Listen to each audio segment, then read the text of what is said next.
आज पेपर पढ़ते हुए मुझे एक अद्भुत जानकारी मिला।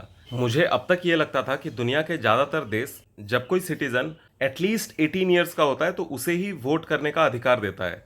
आज कई सारे ऐसे भी देश हैं जहां पे मिनिमम एज जो है वो 25 साल, कहीं 24 साल ऐसे रखा गया है वोट के लिए। मतलब इससे कम अगर वो हैं तो वो वोट नहीं डाल सकते। हमारे इंडिया में ये 18 ईयर्स है। अगर आप 18 ईयर्स अटेंड कर चुके हो तो यू कैन वोट। बट कई सारे ऐसे भी देश हैं जो 16 ईयर्स से ही वोट देने का अधिकार देते हैं अपने सिटीजन्स को, और इनमें से एक है यूके।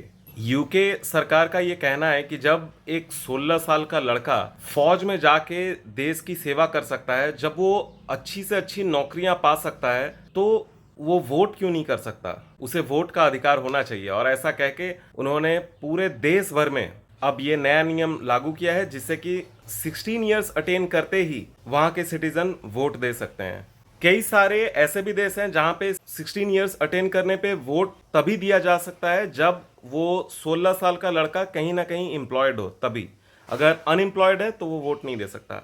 ऐसा भी बहुत सारे देशों में है।